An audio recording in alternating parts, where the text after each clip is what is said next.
Good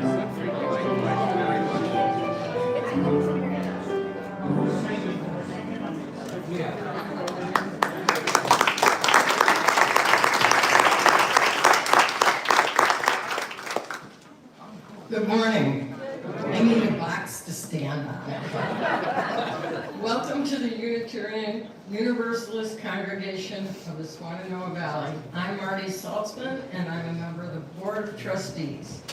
We are a welcoming, supportive congregation, encouraging people to join us in their quest for spirituality, justice, or community. And believe me, we have community. My joy odometer goes up every time I walk in the door. Guaranteed. As Unitarian Universalists, we encourage you to be your true selves. We like to say that we don't have to think alike to love alike. If you are new to UU, please take note of our mission statement on the front of the order of service and our 8 principles on the back. It is our tradition to welcome first and second time visitors, or those of you who haven't been here for a while, to stand if you are able and tell us your name and where you are from. So I'd like to start on this side. Anybody new over here? Come on. All right, how about over here? Please stand. I'm Peggy, and I come from Bonita Springs, and I come every year for a couple months and love this congregation. I'm a member of the Naples UU. Welcome. Sean, I'm originally from New York, so pardon if my accent comes back out. But I live just down the street, and I wanted to check you all out. Many of us are escapees from New York. If you'd like to know more about us... a couple more. One more. I'm sorry. Whoa! After you. I'm Angelica. I'm from Black Mountain, but I live in the U.S. Virgin Islands now, and I'm visiting my mom, so I thought I'd come home. Welcome. My name is Carol Taylor. I'm a refugee from Asheville, where I was a member of the UU congregation there for many years. I don't want to embarrass Carol Taylor, but she used to be my boss, so just imagine that.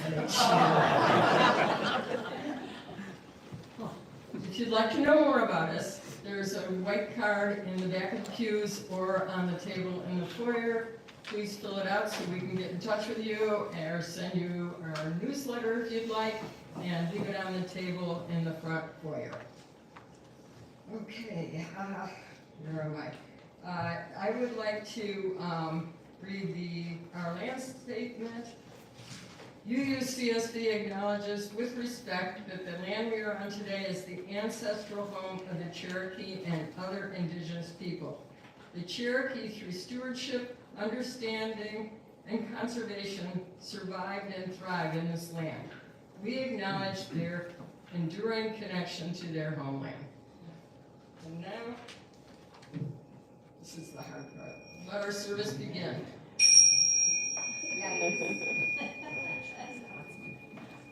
And if you please silence your cell phones, that would be Oh yes, please silence any noisemakers. Thank you. Good morning, everybody. Carol Taylor, it's good to see you. Thank you. Thank you for being here. Our opening words, are from Beverly and David Baumgau, who I had the pleasure of knowing when I was a minister in New Jersey. They write that our congregation exists to proclaim the gospel that each human being is infinitely precious, in case you didn't realize that the meaning of our lives lies hidden in our interactions with each other. We wish to be a congregation where we encounter each other with wonder, appreciation, and expectation, where we call out of each other strength, wisdom, and compassion. Things we probably never knew we really had.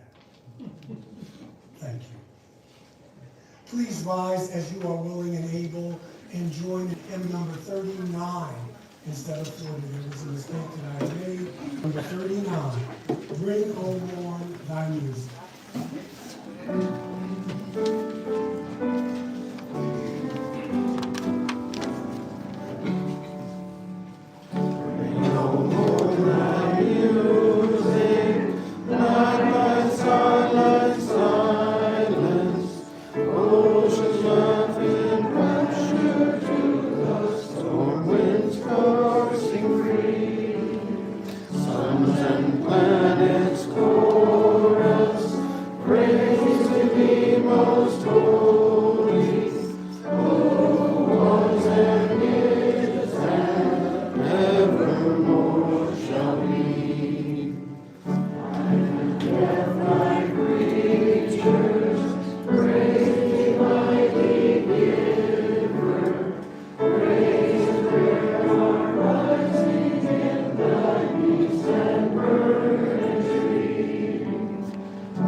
Please be seated.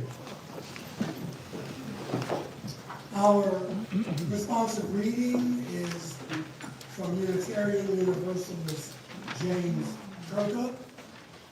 It is 581, and it is a prayer for Hiroshima Day, which is today. We will read this responsively. Pray. Out of pale nothingness, their agony appears. Like ash, they are blown and blasted in the wind's vermilion breathlessness. Like shapeless smoke, their shapes are torn across the paper sky. They are not beautiful, yet beauty is in the truth. There is no easy music in their silent screams, no ordered dancing in their grief's distracted limbs. Their shame is ours. We too are haunted by their fate. Their voices call to us in pain and indignation. This is what you have done to us. Their accusation is our final hope. Be comforted. Yes, we have heard you, ghosts of our indifference. We hear your cry, and we understand your warnings. We too shall refuse to accept our fate. Haunt us with the truth of our betrayal until the earth's united voices shout refusal. Sing your prayer, your peace. Forgive us that we had to see your passion, to remember what we must never again deny. Love one another. I saw Oppenheimer last night. I was roaming around like a duck hit on the head on downtown Asheville. So I decided to be spontaneous. I highly commend it. It's very intense, as it should be. It's long, it's an hour. The performances were great, and of course it's Hollywood, so everything will not be perfect. There are no Japanese depicted in the movie, and of course no native folk who had 24 hours to move off of the land. But it is Hollywood, and so everything can't be put in, and maybe something will be left out. Nagasaki is mentioned as a passing fault. The performances were wonderful. Oppenheimer was truly a tormented man. And we are where we are now because of his genius, if you will. But like the 12 steps, our best thinking got us here. So, you should see it. You should see it. And this is the time in the service where we invite you to come and share a joy, a concern. Diane, of course, lights your fire. She's the firekeeper. And the mic is on, and the floor is yours.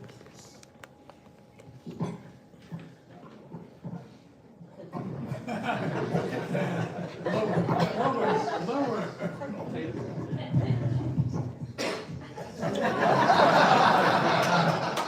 Just one brief announcement, which Reverend Carter asked me to make. I know many of you are concerned about all the gun violence and other types of violence against people and institutions that are happening in our country, and we are not sleeping on the switch. We had a meeting this week with Sergeant Feinberg from the Black Mountain Police, who's an expert on this type of behavior. And we have already instituted a door locking policy. As you may know, doors are locked 10 minutes after the service begins to protect us. But the board will be discussing a lot of the advice that Sergeant Feinberg gave us, and we will be instituting some more ways to protect everyone in their neighborhood and our building. Thank you. We're also planning, thank you, Morty.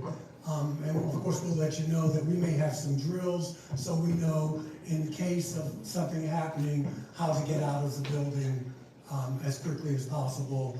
We're also obviously working on protecting our children. So just so you know, I mean, these are the times that we live in. But we have our liberal voice, and it will be heard.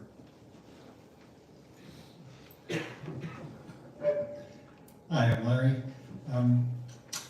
I would just follow up. You mentioned my brother had knee surgery and was doing well. He met with his doctor Monday, and they said everything is going great, and he'll be back to playing pickleball after Labor Day.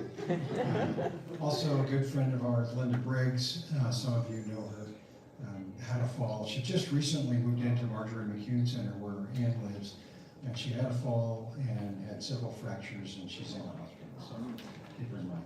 Thank you.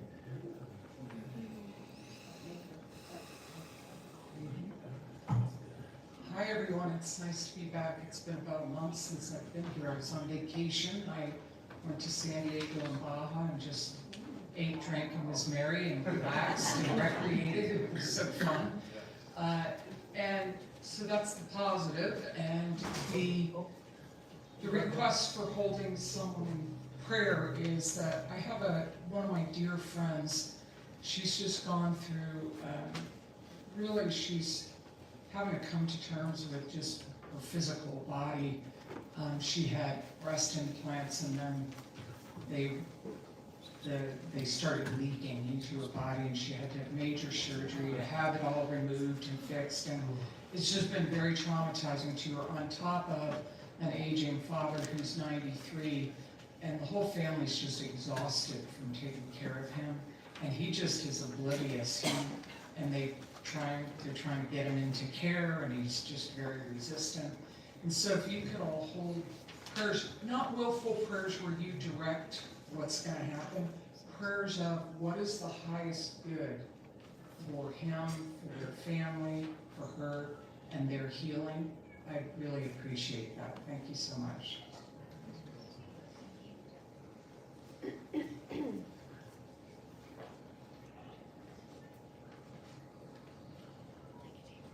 My name is Joy, and I have a regular door and then a glass door that opens. And once in a while, I leave just the glass one because the sun comes in, the light comes in.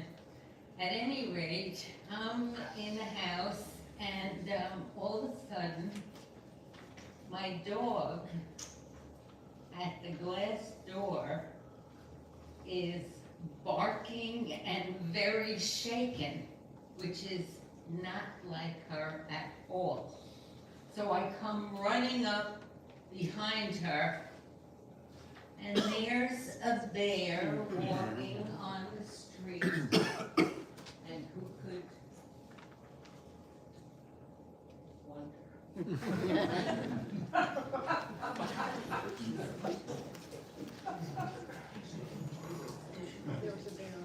I'm Jeff Hutchins. I know many of you, but not all.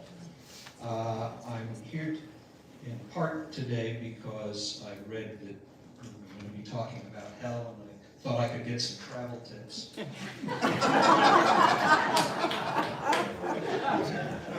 Since I'll be going.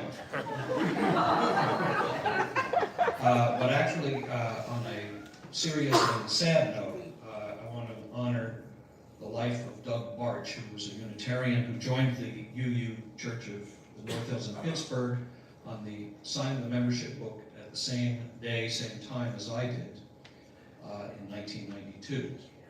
And Doug completed his life 13 days ago when on his bicycle in State College, Pennsylvania, he was hit and killed instantly by a car. He was a wonderful man, a wonderful father, and I will miss him.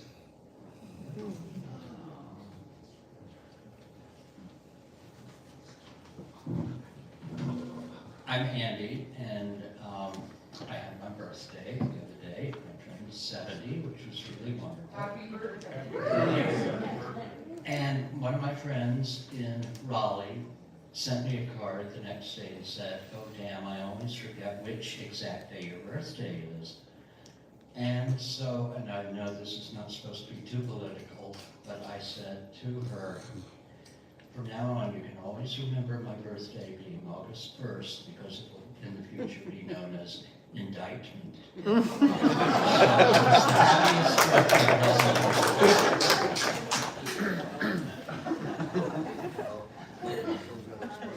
So, good morning. My name is Elizabeth Wallace, and I'm a member of the team, Pat Johnson and Maggie O'Neill, this congregation, who are working on Beyond Land Acknowledgement for the September 30th workshop. So my joy is that we are progressing beautifully. All native speakers will be speaking, all paid, and we've been raising funds that have exceeded what we even dreamed of.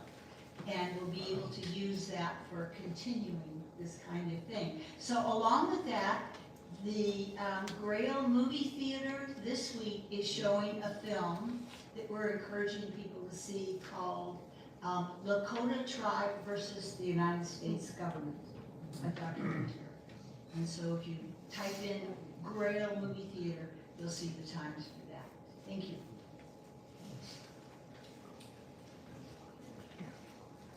Hi, I'm Evan, and I have a small joy. My oldest son turned 12 years old a few weeks ago, and we were at my dad's house last night. We were talking about how tall he seems for a 12-year-old, and my dad reminded me that when we were growing up, he kept a stick where he measured all of his kids at every birthday.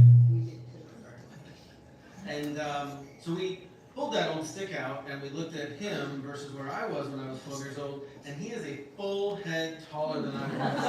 So it's kind of joyful. I think that we're feeding him well, and he's growing well.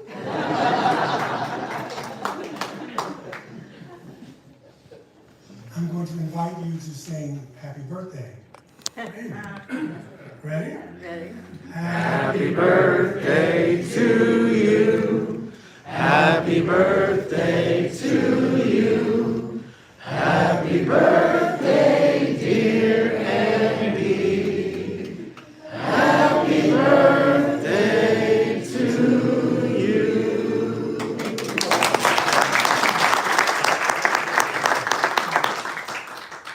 All right. Joy, the same thing happened to me about a week ago. My dog is barking, and I'm like, what is it? I mean, jumping at the window, almost bowed the window, and when I went, it was a huge bear in our yard, beautiful. And then he just gallivanted. Well, he was really big. He didn't gallivant. Lumbered across. They're out. Thank you. And yeah, for anybody who didn't come up here, No, it's okay. We have your address, we have your email, we know where to find you. But, on a serious note, we keep you in our hearts and minds and in our prayers. We do pray. It is a UU church, and we do what we need to do to communicate, to get the energy to you. So, just know that. And thank you. Please center yourself. This is unknown. This meditation, I don't know if this channel, there's no name of sort. So I want to share it with you. Center yourselves if you see fit, and afterwards we will have, as usual, our time of quiet.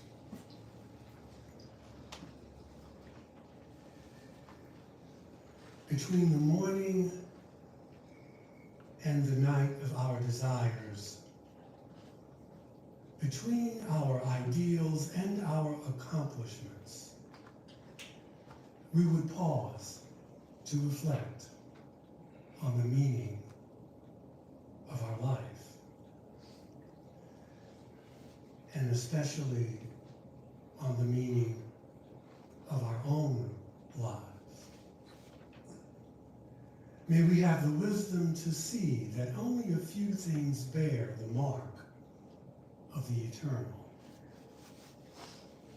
The giving we have invested in others, the love we have expressed in our deeds, the work we did because we loved it, the truth we not only spoke, but we followed, the justice we stood for despite the fear of the consequences, the evil we turned into good because we saw that none of us lives apart, but we are all connected to one another. May we come to see the meaning of our days so that we might begin to live more deeply and more fully. May we lift up our eyes to the holy mountain and seek the steady stars at night.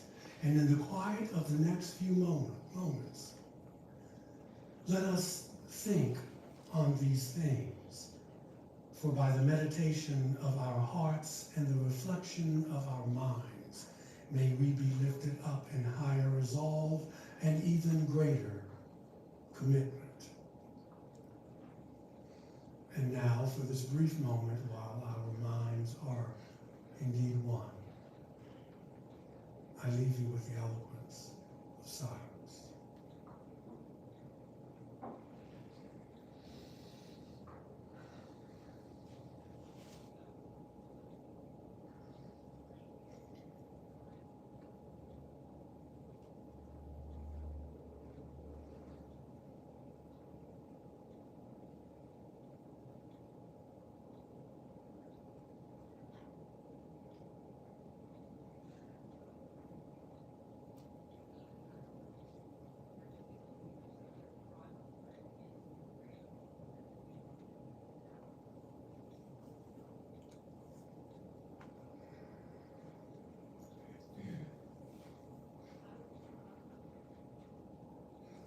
Great mystery of life whose demands cannot be answered and whose answers cannot always be demanded.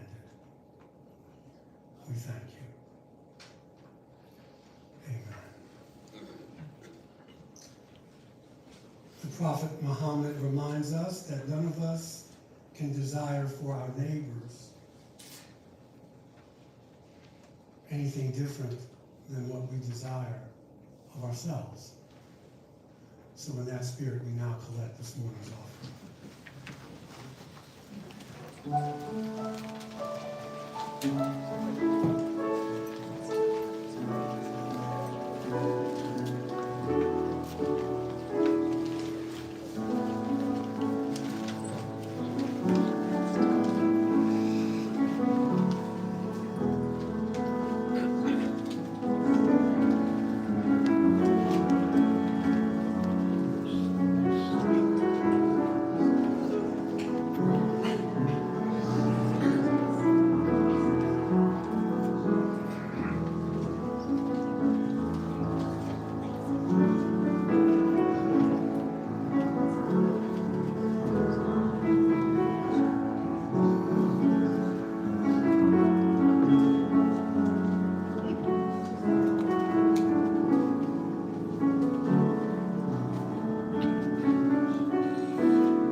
Please rise as you are willing and able and join in singing our mixed hymn, number 159. This is my song.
Please be seated.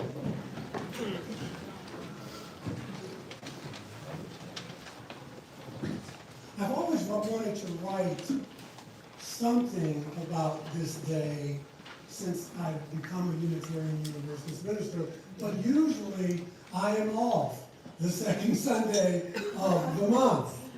But because I had to juggle the schedule, it fell on this day. And it was important enough to have it in the hymn. So, I will give you this information. You do what you need to do with it. For me, it's just more awareness. I don't know if any of you calling Putin or Biden and they're taking your calls. If so, then send them this. But if not, it's just to make us more woke, if you will. For those of you who are not afraid of that. For those of you, just that we live connected to one another.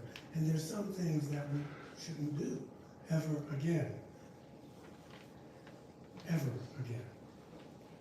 So if within the next 10 years, if within the next year, if within the next 30 minutes, the ravages of nuclear war are unleashed upon humanity, murdering billions of people, inflicting excruciating injuries upon countless others, basically sending civilization, and I use the word loosely, back to the Stone Age and destroying most of the rest of the earth.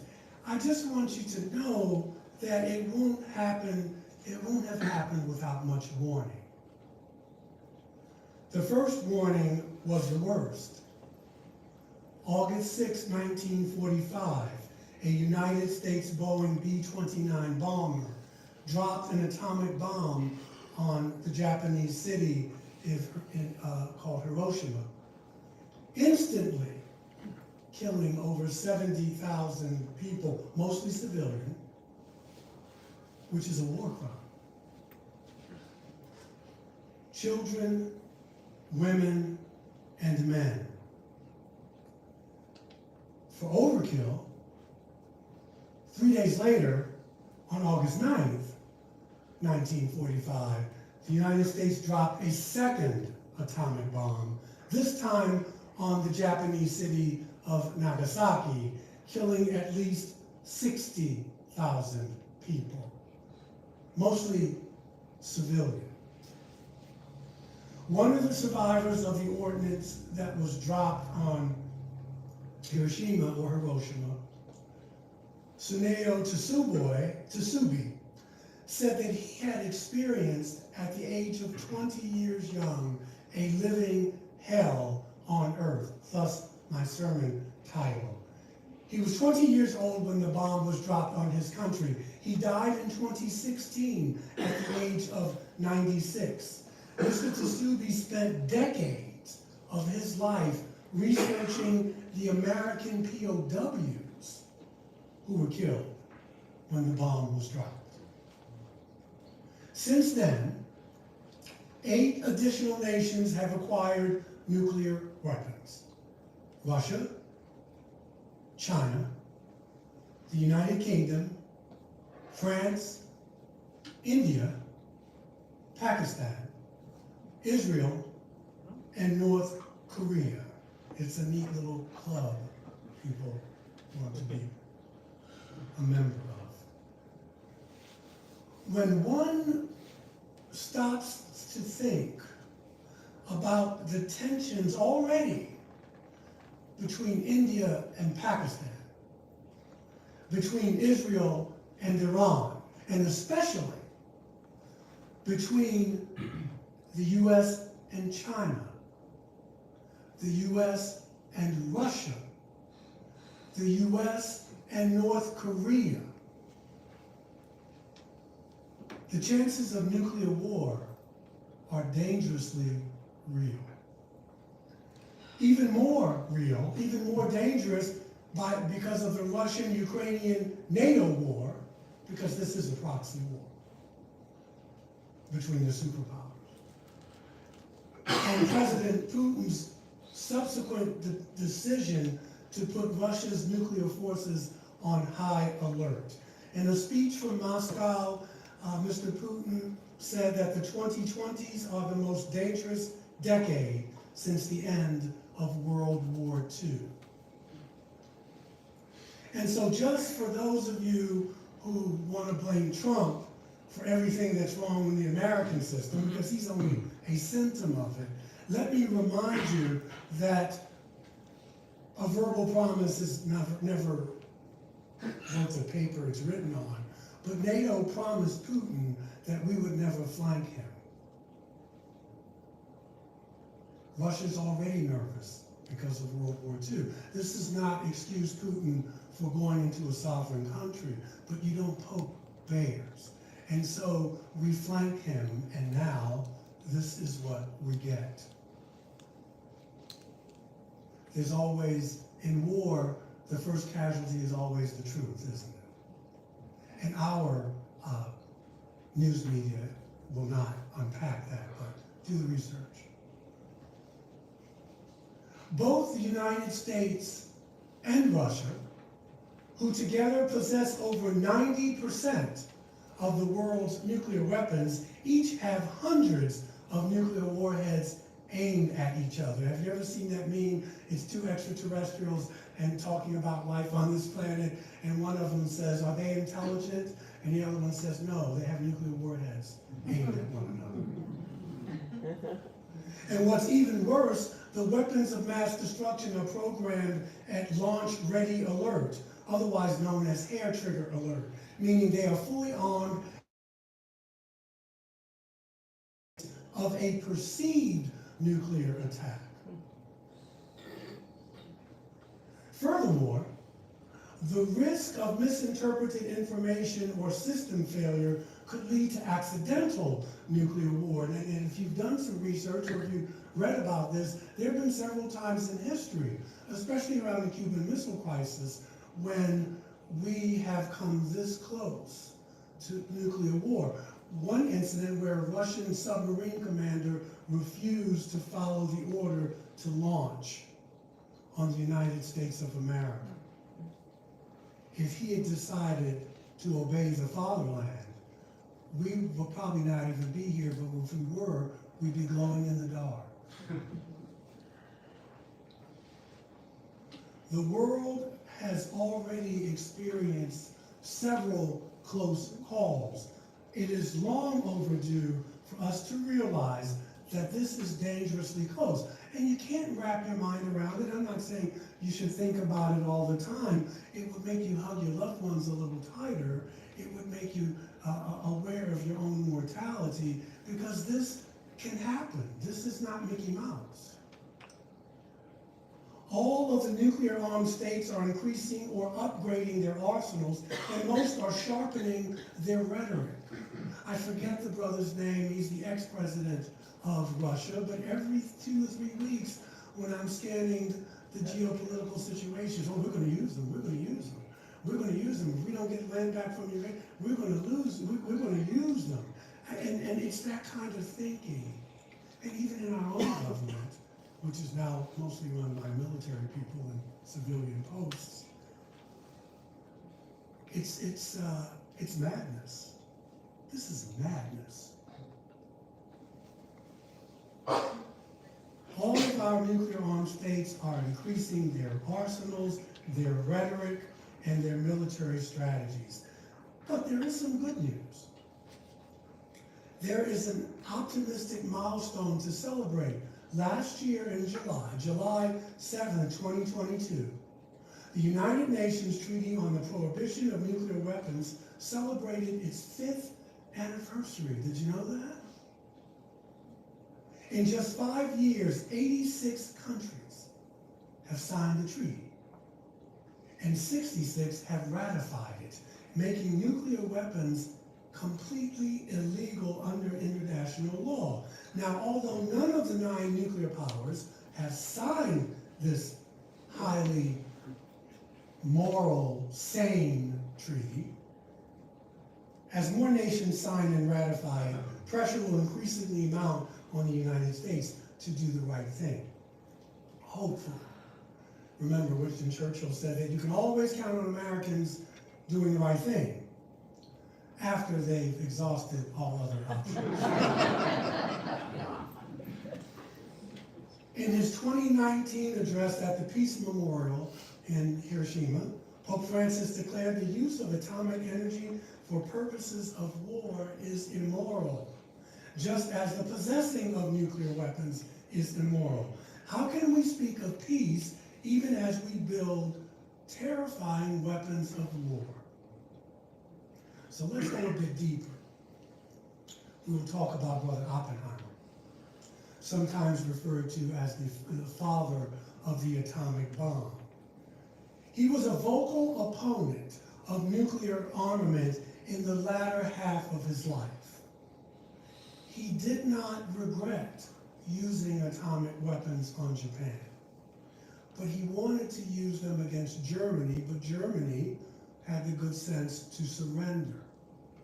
During the height of the Cold War, with nuclear weapons proliferating the national conversation, NBC invited the theoretical physicist Oppenheimer to speak on its documentary, The Decision to Drop the Bomb. A deep dive into the world-changing decision to drop these bombs on civilian, I have to emphasize that, civilian targets. We tell everybody else what they can do with their nuclear weapons. We even tell people what not to have nuclear weapons. But if history were to end right now, we have the dubious distinction of dropping them on civilians. That is a war crime. But when the United Nations is really part of NATO, and it's a dirty business, so you can get away with these things. Oppenheimer summarized his feelings during the interview with one of the most memorable quotes of the century that he received from the Hindu scriptures. Now I have become death, the destroyer of worlds. However, Oppenheimer never morally disagreed with the use of atomic weapons at the end of World War II. And he wanted us to continue to use nuclear technology for anything other than civilian purposes. He was deeply opposed to fascism, and after France fell in 1940, he joined the war effort to curb its spread. He believed that unless fascism was stopped, it would destroy the Western world, or at least our experiment of democracy. You have to remember, we're not a democratic nation, we're experimenting. We haven't achieved democracy yet. He was a brilliant physicist with ties to the scientific establishment. He was appointed head to the Manhattan Project in 1942. He cultivated a team of the best minds that the Allied forces had to offer. At first, the bomb was just purely hypothetical. Do you think we can build this? What would it look like? But 3 years after the research, they performed their first successful test of splitting the atom at Alamogordo, New Mexico in July 1945. The Trinity test proved the efficacy of nuclear armaments, and in less than a month, less than 4 weeks, 2 bombs were dropped on Nagasaki and Hiroshima. The success of the weapons made Oppenheimer a rock star, second in the public imagination only to Albert Einstein. As head of the Manhattan Project, Oppenheimer was largely credited with the success of the program, but in 1947, due to other political reasons, he was assessed as a threat, and his clearance was revoked. And so he resigned from his post in 1947. Witnesses to the Trinity test said that Oppenheimer's initial response was satisfaction and excitement that the bomb had even worked. 11 days later, however, he wrote a letter to the US government describing his desire for nuclear weapons to be banned.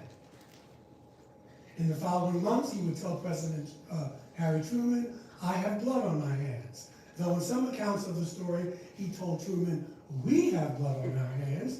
Truman responded, "The blood is on my hands. Don't you worry about it." And then he told one of his aides to never invite this crybaby back to my office again. Oppenheimer believed that there was no way humankind could control such widespread destruction. At that, he was right. He felt that the use of nuclear weapons at the end of World War II was morally justified.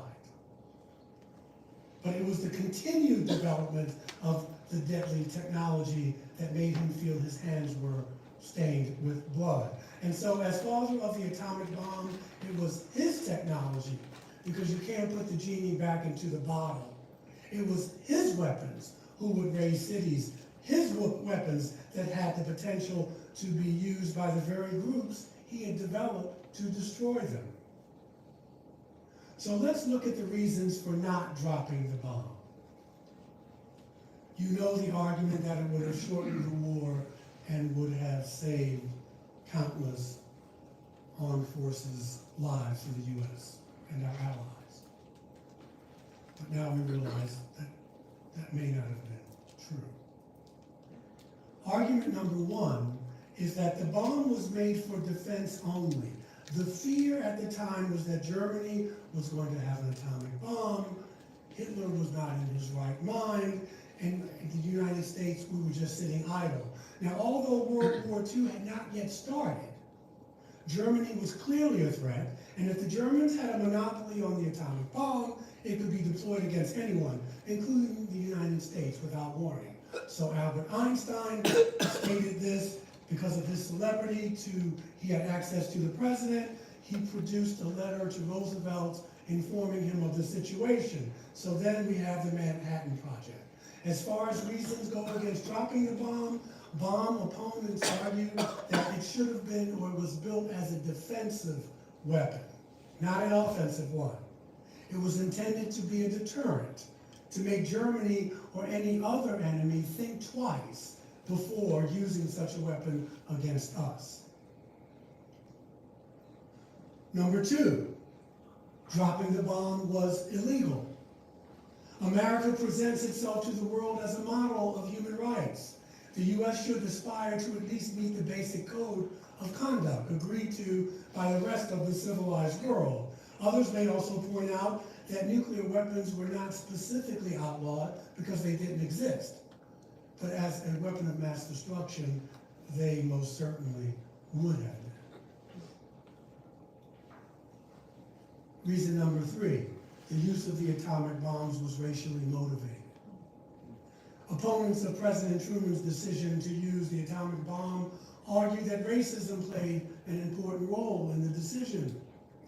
That the bomb had been ready in time, some people say it would never have been used against Germany, but we don't know that. All of America's enemies were stereotyped and caricatured, all of them in home front propaganda, but there was a clear difference in the nature of that propaganda. Perhaps some of you were alive then, and maybe you remember this. Although there were crude references to Germans as Krauts and Italians as Tonys or Spaghettis, the vast majority of the ridicule at the time was directed at their political leadership. Hitler, Nazis, Mussolini, they were routinely caricatured, but the German people and the Italian people as a whole were not.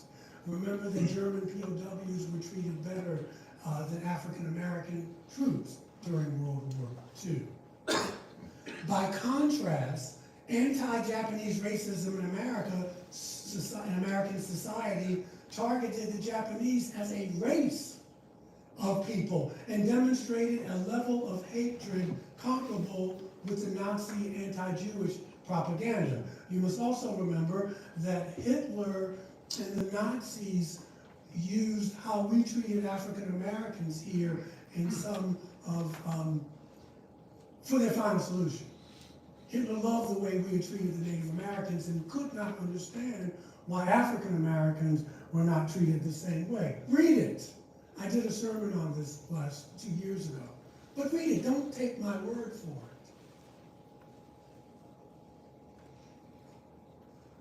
The Japanese were universally caricatured as having huge buck teeth, monstrously thick glasses through which they leered with squinty eyes. Anti-Japanese imagery was everywhere, in Bugs Bunny cartoons, popular music, postcards, children's toys, magazine advertisements. Americans didn't like Mussolini. They didn't like Hitler. They didn't like Nazis, but many hated the Japanese people as a race. On August 11th, after both Hiroshima and Nagasaki had been devastated, an American clergyman named Samuel McCrae Cavert wrote the president urging to give the Japanese time to surrender before using any more atomic bombs. Truman replied, when you have to deal with a beast, you have to treat him as a beast. Now, whether these comments are racist about the Japanese people or only express the president's opinion about the Japanese military, I leave that for you to decide. Of course, there were other alternatives to not dropping the bomb. Letting them keep their emperor was one alternative instead of unconditional surrender. Giving a demonstration of the power of the weapon is another. Even General Eisenhower said the bomb should not have been dropped. And so here we are now, because of those decisions in the 21st century, probably witnesses, or maybe even victims, of another act of madness. In an era of nuclear blackmail, UN Secretary General Antonio Guterres on September 2022, he urged countries to stand down and step back from the threat of potential global catastrophe and recommit to peace. He was speaking at an event to commemorate the International Day for the Total Elimination of Nuclear Weapons. Nuclear weapons, he says, are the most destructive power ever created. They offer no security, just carnage. Their elimination would be the greatest gift we could bestow on future generations, and there is no accident that UFO sightings increased after we split the atom over Hiroshima and Nagasaki. We have visitors saying, what are these dead people down there?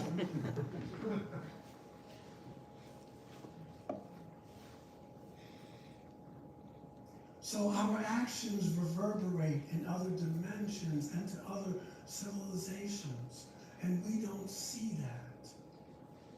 We are too focused on our own bubble.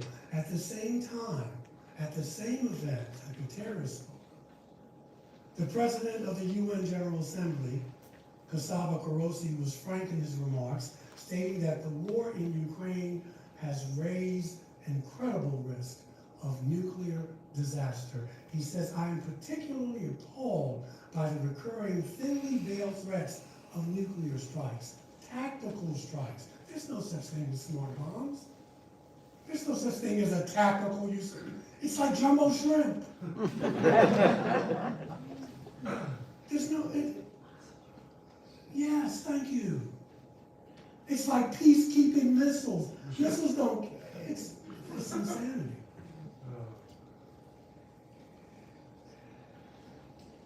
And if there was such a thing as tactical strikes, they wouldn't stay tactical. The nuclear threat on the Korean Peninsula also continues to pose an unacceptable risk to the region and the world.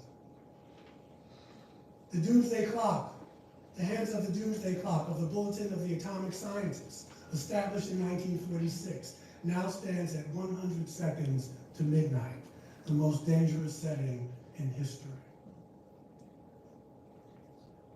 It's a hot mess. Whatever happens going forward, we must remember this. History may not repeat itself, but it sure does rhyme. Plato told us that only the dead have seen the last of war. We have been warned, people. Albert Einstein is often quoted as saying, I don't know what weapons World War III will be fought with, but World War IV will be fought with sticks and stones. Again, we have been warned. If humanity chooses not to listen, to not heed the warning, the words of the Nazi philosopher Heidegger, who I love his thought, and he was a Nazi. We all have our flaws. But he says, only a God can save us now. Nur noch ein Gott kann uns retten. Only a God can save us now. He was referring to the technology and society and the danger it poses to our civilization. We have been warned. And that first warning was August 6, 1945. That first warning unleashed hell on earth. But I want to add something this morning as I was thinking, because this is where the talk ends. The only thing, to my mind, that can save us, as sentimental as it may sound, is the kindness,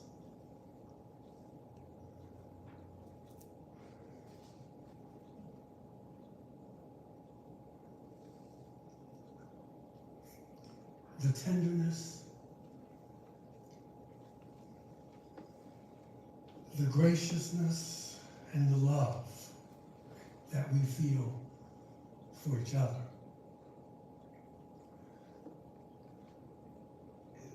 That we feel for our neighbors. That is it. That is it. That's the only thing that can save us. And this is the only security we have in a world that we've created of insecurity. That's the only security we can find. And so it is not important that you accept my love. Only that you love. There's nowhere to run. There's nowhere to run except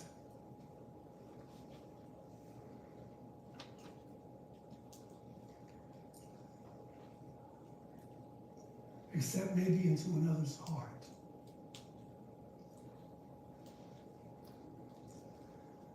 And don't close the door when you see he or her running close the door to your heart, because you may be their only hope. And that is all. And don't be so clever. Don't be so egotistical as to close the door. And I promise you too that I will at least try, with God's help, not to close my heart either.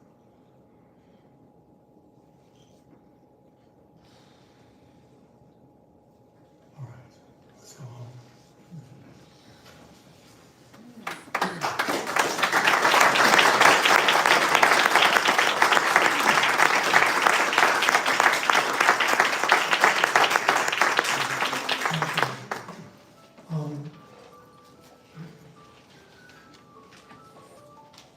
Our closing hymn.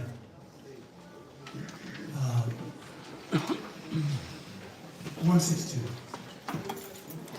No, yes, 162. Please rise as you are willing and able and join in the song.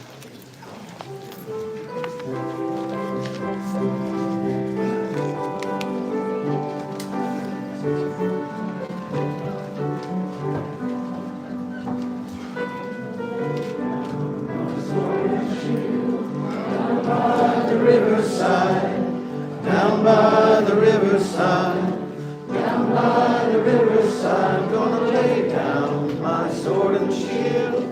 Down by the riverside, down war no more. I ain't gonna study war no more. I ain't gonna study war no more. Ain't gonna study war no more.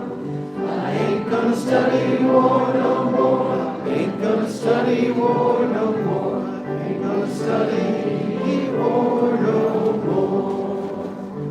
Gonna lay down my burden down by the riverside, down by the riverside, down by the riverside. Gonna lay down my burden down by the riverside. War no more. I ain't gonna study war no more. I ain't gonna study war no more. Ain't gonna study war no more. I ain't gonna study war no more. Ain't gonna study war no more. Ain't gonna study war no more. Shake hands around the world.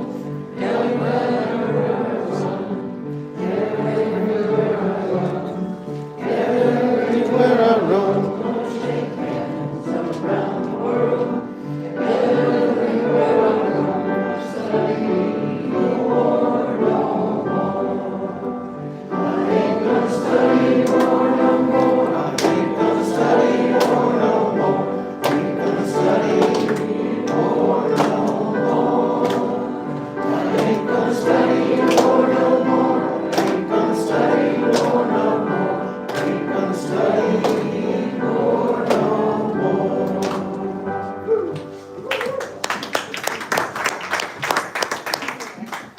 Would you show Sue some love?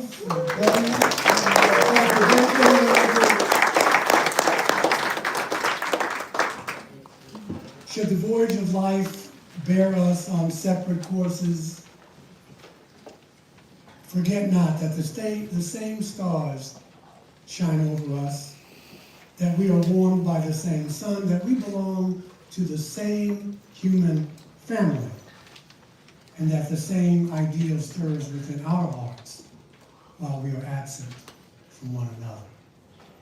Have a wonderful afternoon.